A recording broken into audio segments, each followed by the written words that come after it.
Oke, kali ini kita ngobrol santai terkait kecoa dubi ya. Nah, ayo bro, ini ada beberapa pertanyaan dari teman-teman yang coba kita nanti jawab. Jadi memang kecoa dubia terbesar se-Indonesia loh branding kita. Ini ada, Siap. ini ada orderan partai besar kita nggak bisa memenuhi. Wah, ini semoga kita bisa selalu memenuhi teman-teman sih. Ini, nanti mungkin biar teman-teman tahu dulu, kita memang terserah untuk di Dubia ini kan kita kerjasama. Jadi, bagian apa, produksi, pengelolaan, pembudidayaan, teknis, gimana Dubia biar mana eot banyak, biar anakannya terus dia mau berproduksi terus, digenjot terus, ya nanti sama Bro Zainuddin. Nanti kalau untuk masalah pemasaran mungkin dengan saya. Nenek saya itu awalnya yang ngawali sebenarnya ya. Iya. Saya itu Dubia itu mungkin sejak 2018-an. Nah, setelah itu sana sini ketemu sama beliau dan beliau supportnya luar biasa sehingga alhamdulillah kita bisa eksis sampai sekarang. Oke, kita bacakan ya bro ya. Yang pertama ini, mulai kapan ternak Dubia dan apakah langsung jumlah besar? Nah, saya tadi kan mulai 2018 nih, tidak salah ingat. Itu saya pulang dari Jakarta 2018-an. Nek Zainuddin ini kayaknya mulai kapan bro? 2000. Untuk ternak dubia itu tahun 2021. 2021 bulan akhir-akhirnya Akhir September. 2021 itu akhir. Itu apakah langsung berjumlah besar? Ya enggak, karena kita harus belajar dulu. Jadi bagaimana nanti budidayanya seperti apa, kendalanya seperti apa, tidak langsung besar. Kita harus belajar dulu dari mungkin skala kecil, nanti kalau sudah terbiasa, tujuannya itu nanti menjadi peternak terbesar se-Indonesia. Besar se-Indonesia. Jadi bang awal itu 3 ya, 3 box Oh awal ya, itu ya. awal itu 3 box. 3 box, terus selang apa sampai selang sebulan? Nggak nyampe ya toh ya? Enggak. Nggak nyampe sebulan, tahu-tahu nambah sekitar 7 jutaan ya salah. Berapa juta kalau nggak salah? Saya agak lupa sih. Lupa, langsung nembak yes, langsung. Dan emang beliau ini pengalamannya banyak teman-teman. Maksudnya di bagian budidaya ya, nggak hanya di Dubi ya. Nah, nanti mungkin bisa sharing ke arah sana. Nanti di pertanyaan ini di bagian yang lain nanti ada. Itu ya, jadi kita kalau beliau ini sudah dari 2021, berarti 4 tahunan ya. Ya, sekitar 4 tahun. 4 tahunan. Itu di catatan saya itu Oktober itu panen pertama. Oktober 2021. 4 tahun. Oke, selanjutnya apa saja yang perlu dipersiapkan kalau mau mulai ternak dubia? Apa saja yang dipersiapkan ini? Untuk langkah awal itu mesti menyiapkan tempat. Nah, tempatnya Tempatnya itu seperti itu apa bro? Sing proper lah. karena dubia itu harus jauh dari semut, berarti kita harus menyiapkan seperti meja Ya, tatakan gitu ya. berkaki Ya, ya, berkaki ya. karena untuk kakinya itu nanti dikasih air atau dikasih oli bekas biar nanti semut itu tidak bisa naik ke box yang untuk dubianya tadi. Jadi tempatnya dulu. Iya. Karena memang kita juga langsung skala besar ya. Tapi sebenarnya kalau dia hanya box itu bisa dikasih kapur bagus luarnya ya. Itu juga bisa. Bagus luarnya itu bisa. Selain tempat ke sini bro, masalah tempat tadi ya jauh dari semut. Terus masalah ini loh, biasanya yang teman-teman tanya itu kekedap apa kelembapan, terus cahaya matahari, terus suhu ruangan. Itu menurutmu piye bro? Gimana bro itu? Kalau dubia itu setahu saya itu di segala cuaca, entah panas entah dingin itu dia tahan. Tapi alangkah lebih baiknya itu menjaga kelembapan, jangan terlalu lembab. Karena kalau lembab, kemudian di dalam box dubia itu banyak anaan dan indukan, nanti otomatis kan ada banyak kotorannya. kalaupun dia lembab, otomatis nanti kotorannya akan basah. Nah, di situ nanti amoniak menjadi naik. Nah, karena amoniak naik dan box itu ditutup rapat, walaupun di atasnya itu dikasih kawat Lubang ya. nyamuk, itu masih sebenarnya itu masih kurang untuk sirkulasinya. Jadi Berarti ini efek lembapan tinggi gitu ya? iya, itu amoniak karena Jadi dari ya kotorannya itu tadi. berarti tempat yang terlalu panas ya nggak baik, terlalu lembab ya nggak baik. Iya, Jadi ya sing sedang-sedang saja. betul. Tapi kalau masalah cuaca nih, di luar ini dulu, mumpung kelingan aku, mumpung saya ingat. Kemarin ada yang tanya pas ketemu langsung gitu, pengaruh nggak ini cuaca musim hujan dengan cuaca kemarau panjang diproduksi ya dengan jumlah yang sama, Iya. produksinya itu apakah berpengaruh cuaca iklim di luar dengan tempat yang sama, jumlah yang sama? Antaranya musim penghujan, ini kan otomatis suhu cukup dingin ya. Iya. Nah, dibandingkan dengan kemarau panjang, suhu panas, kering, pengaruh enggak sebenarnya atau tidak terlalu signifikan? Sepengalaman saya itu tidak terlalu signifikan.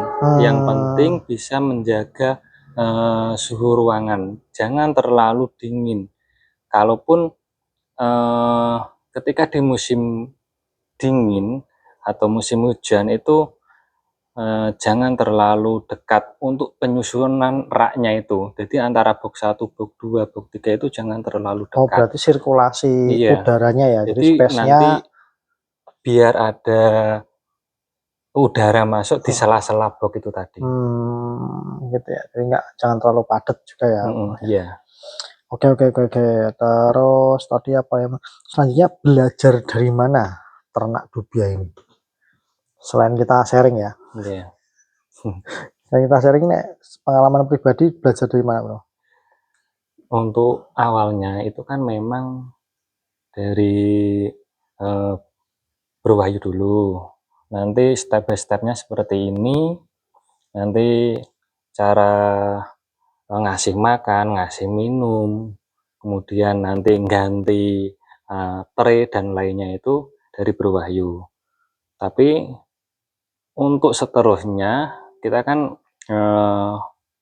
mendapat pengalaman sendiri dari setiap hari kita ngasih makan, ngasih minum. Interaksi ya. Nanti berarti untuk kedepannya biar lebih mudah seperti ini. Jadi pengalaman dari Bro Wahyu ditambah pengalaman pribadi langsung budidaya sendiri. Dari ini ya, seiring berjalannya waktu, Iya, kita bisa menemukan, belajar. oh seperti ini lebih baik ini, oh seperti ini lebih praktis. Apalagi paling susah itu kan sortir ya itu ya. Pengalaman itu kan cara memisahkan, karena emang dulu kita awal jual indukan, seiring berjalannya waktu, ya namanya usaha, ya namanya bisnis, perlu apa namanya, ada perubahan lah. Itu akhirnya perlu disortir seperti itu juga, itu belajar otodidak ya. Iya, Luar itu biasa Pak. belajar sendiri. Cukup beruntung kan kita teman-teman dibantu sama telaten mungkin ya. Nyari orang telaten kayak gini kan nggak gampang gitu ya. Jadi belajar dari otodidak tadi ya. Terus belajar terus kendala nih, kendala-kendala yang dihadapi. Apa saja Bro kendalanya Bro? Selama beberapa tahun ternak dubia ini. Untuk yang pertama awalnya itu ketika remaja ke indukan itu otomatis banyak apa ya, kotoran dan dia itu kan dubia dari remaja ke indukan itu dia kayak ngelungsung itu. Jadi Ganti kulit ya. ganti kulit. Lah, ganti kulit itu biasanya itu kan banyak kotoran, banyak kulit-kulit yang sudah sisanya tadi itu bercampur dengan traynya. Traynya itu sering digigit. Ditambah lagi terkadang ada hama ya. Nah, hama itu dari pur yang berupa ulat, dan ulat itu biasanya merusak traynya tadi, tempat dubia tadi. Nah, itu kalau kecampur nanti bisa menyebabkan kelembapan tadi bercampur dengan kotorannya. Ketika lembab full, nanti dubia juga susah untuk beranak karena kondisi terlalu lembab dan panas. Otomatis hasil produksinya berpengaruh ya. Itu berpengaruh. Nah, tapi kalau ini sendiri tadi nyebut ada beberapa hewan-hewan kecil itu pengaruh nggak sih sebenarnya untuk perkembangan dubia? Ada ular, kan hewan-hewan penyerta tuh Iya. biasanya ular, terus yang kecil hitam-hitam apa itu? Kepik atau apa itu namanya? Iya. Itu Yang terbang-terbang itu.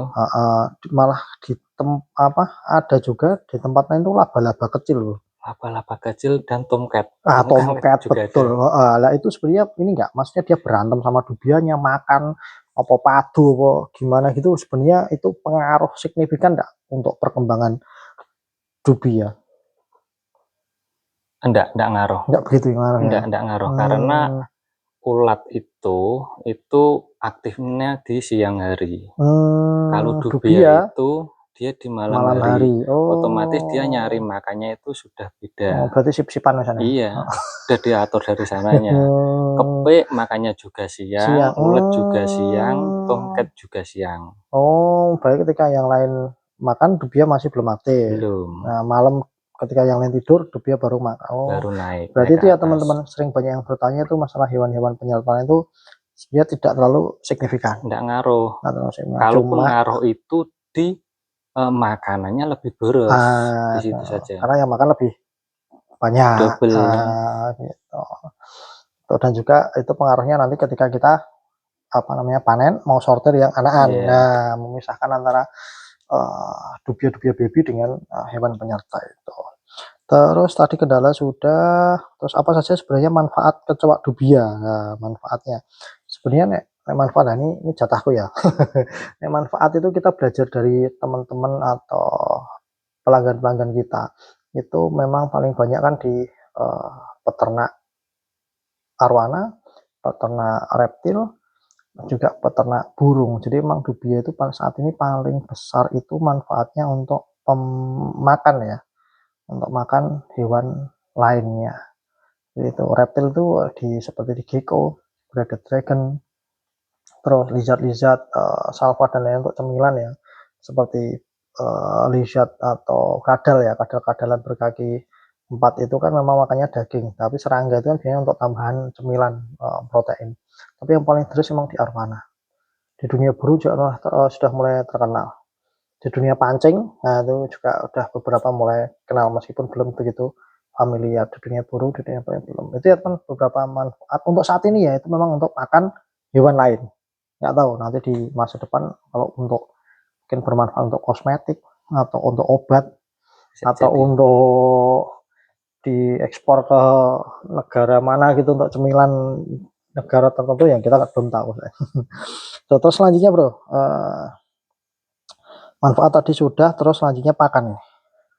Pakan terbaik untuk dubia itu sebenarnya apa? Dan ini berkaitan sama pakan, ada pertanyaan lain juga, pakan yang hemat tapi tetap baik. Ada pertanyaan pakan terbaik, nah nanti bawahnya penyertanya nanti ada yang hemat. Nah ini tetap baik. Satu-satu dulu, pakan terbaik dubia itu menurut Bro Zainuddin apa? Karena memang dari awal saya lebih suka sama pur, jadi makanan utama dubia itu pur juga bisa, sayur-sayuran juga bisa. Tapi sepengalaman saya fokusnya itu ngasihnya itu sama pur. Menurut saya ya yang terbaik itu ya pur. Iya. Kalau di tempat kita itu kalaupun sayur itu hanya selingan ya. Iya, selingan. Atau mungkin kasih buah-buahan juga buah-buahan, bisa. sayur-sayuran tuh selingan ya. Cuci mulutnya. Iya, seger-segeran. Pisang, kalau pisang itu juga suka, paling suka malah pisang. Dan anehnya pisangnya itu milih. Nah, yang pisang raja. Teman-teman kalau dikasih nggak percaya bisa dibuktikan. Pisang kepok, saya diceritain tuh nggak percaya awalnya. Pisang ngambon itu nggak mau. Ya mau, tapi habisnya itu butuh 2 malam. Nggak secepat kalau pisang favoritnya, yaitu pisang raja. Pisang raja. Pinter ya. Itu dikasih 1 jam habis. Jadi emang kita pakannya full pur. Nggak tahu kalau memang di tempat lain mungkin ada yang kasih sayuran ya, sayuran Bisa dicampur jadi dan apa itu kita belum pernah nyoba ya. Full sayuran, nanti produksinya seperti seperti apa apa, ya, full pur nanti produksinya seperti apa kita belum pernah nyoba. belum pernah. Cuma memang logika kita kalau di pur itu kan sudah nutrisinya sudah cukup banyak ya, Iya, cukup kompleks sehingga karena kita memang yang kita kejar untuk produksi atau anak-anaknya biar mana banyak ya, cepat oke itu ya kita makanya full pour gitu. Jadi itu sih untuk belajar dari pengalaman yang Bro Yanudin lakukan.